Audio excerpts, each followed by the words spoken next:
Python ay meron interactive siya. Ito ipapakita ko sa inyo.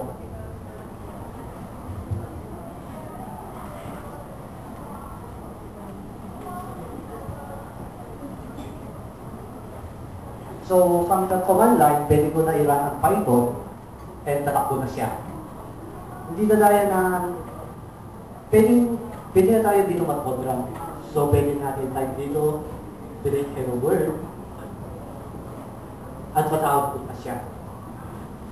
Pwede din tayo maglagay ng isang variable, and I plus 1. Programming language na siya na gumagana. Yan ang interactive shell. Pwede din natin gawin yung traditional ginagawa natin. Gawa tayo ng file at i-run gamit ng Python. Example.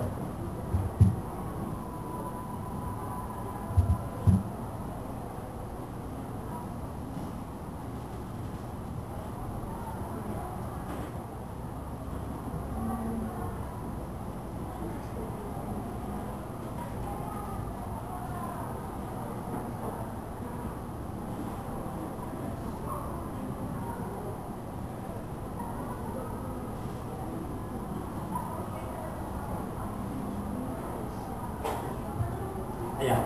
So, either way, you can create your code traditionally or via the interactive shell.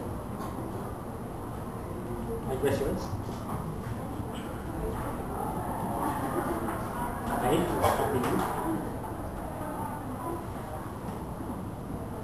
So, you can get Python org, which is free by the way. So, pag gusto na testing it, pwede nga download it. Try it. So, yung syntax ng Python is like this. Dito sa kaliwa. On the left, we can see the Python code, source code. And on the right is the C++ source code. The first thing is that the functions are defined with def or def. So, def hello and void hello. Sa Python, ang ginamit natin is tabs. So, meron dito 4 spaces to denote a block of code. Kung sa C++, open and close bracket. Sa Python naman, tab lang. Pwede na lang.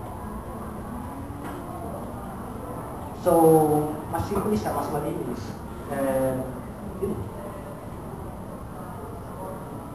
no semicolon needed to get the statement.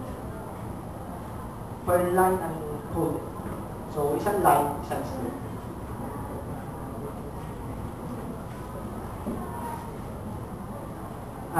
Dito na naman sa Python, and this is C++. Sa Python, ang ginamit natin is import. Kukuhin niya yung mga modules via gawin na install sa Python into library video. Same with C++.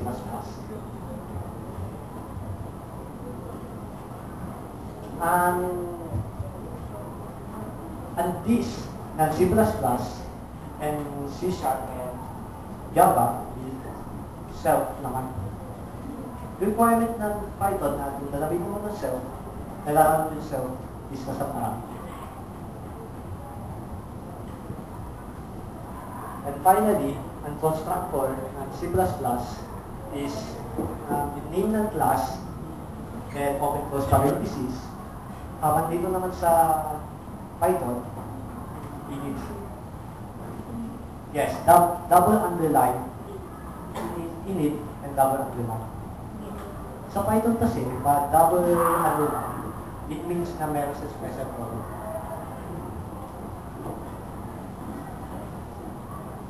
May question pa tayo sa Python syntax? Okay. Dynamic type system ang Python. So, linisin natin ito. Dynamic type system, example nito is C, Python, JavaScript, and Ruby, PHP, JavaScript. Yeah. Example sila ng dynamic type system.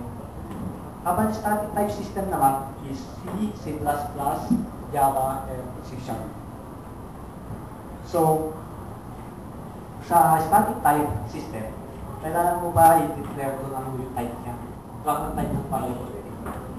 Dito, integer ito type ng I. At dito, malalaman na ng Python na itong I is an integer.